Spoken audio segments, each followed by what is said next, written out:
Thank you, Ursula El Tiempo. Mr. Price, I believe you are not a monarchist, so I'm wondering how did you feel going into this world? Who's been telling people I'm not a monarchist? You did. I saw Oh, an interview. okay. Don't believe everything Yeah, you it see in was the you. papers.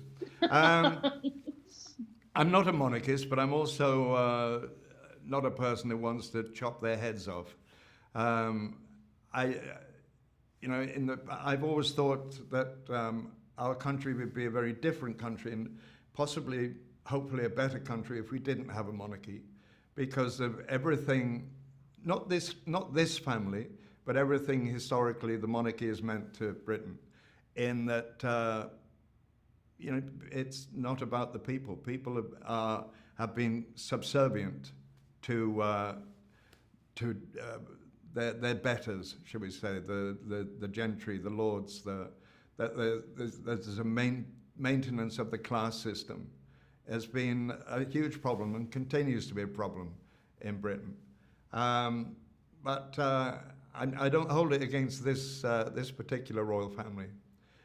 So I was very happy to take on telling their story and Peter Morgan's version of their story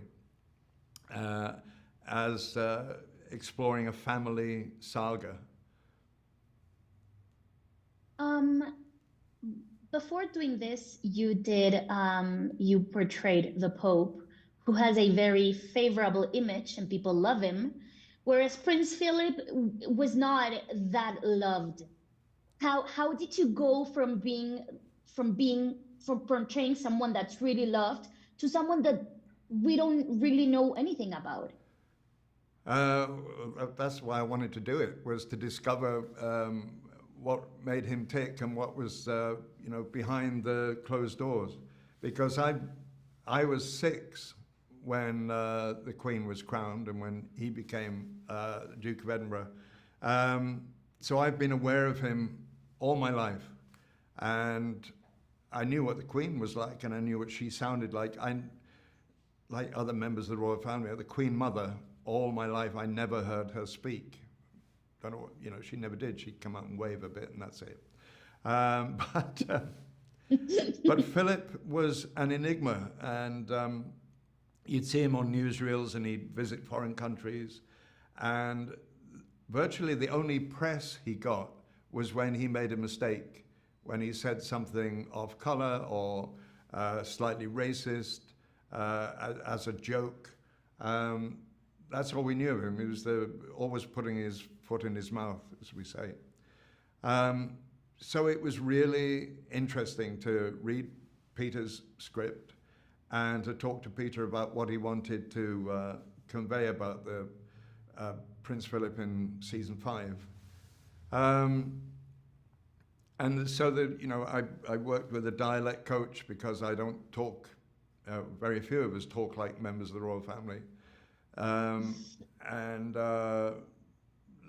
went to the gym twice a week to correct my posture, worked with movement coaches, and also all the research had been done by Peter, really. So it was great to explore those avenues of the man we didn't know, a much more erudite, much more gregarious figure, and seeing him as the man who ran the family. He was the head of this family business and part of all the decision making. It was interesting. So, while going through this journey, what shocked you the most? What surprised you? What did you not know that really shocked you? Everything I said before, I didn't know. Almost everything was a surprise. There was nothing shocking, but it was, as you saw in season 5, that his interests lay outside the royal family. And you saw him in season 5 tell the Queen that if he told the Queen what he'd given up in order to be part of that family. And he would have had a very different life, and he'd shaped his life to fit in with the image of the royals. So it was like with most characters, the interesting way into finding out about a powerful character or someone who's that's authoritarian as Prince Philip is to discover their weaknesses and their vulnerabilities, and you portray the actions of the authoritative man, but in your mind there is the weaker man, you know, and what makes him tick, what makes him perform in that way. I mean, it was very interesting about playing Pope. Sorry. Go ahead. About playing Pope Francis was all I'd seen of him was the man who became the Pope, and this very benign figure who was going amongst the poor and, you know, the equivalent of washing their feet and everything.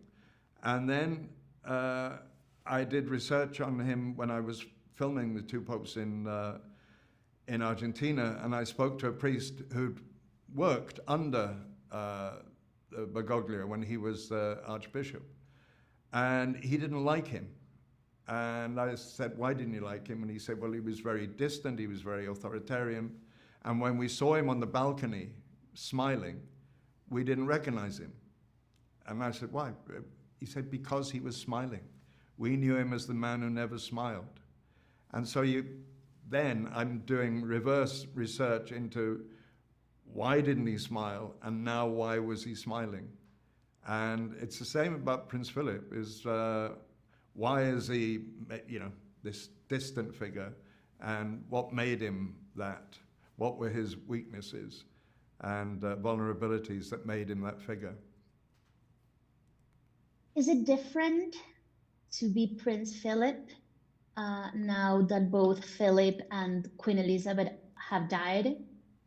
Do you feel like less pressure off your shoulders, or you never thought about it like that? You just played a character, whomever. If anything, there's more pressure on your shoulders, because they're now very in the forefront of people's minds. They're not distant historical figures. And I think with the passing of both of them, I was very gratified that we didn't feel the need to change anything. Is that a cup of Colombian coffee you're drinking? It is, but I am Argentinian though. Oh, okay. So I was very keen on listening to the Pope Francis story. I was very gratified that we didn't have to change anything in our approach to what we were doing. That we were still dealing with them with integrity and affording them dignity and honesty. And I think if we'd felt the need to change anything on their death, that would have meant that we'd done the previous 5 series wrongly, and I felt we hadn't. Of course. Thank you so much. I need to tell you before going that I'm a musician, and I admire your work on everything you've done as a singer, as an actor, as a dancer, whatever you've done. I am very humbled to be talking to you. Oh, that's very kind of you. Thank you. Thank you.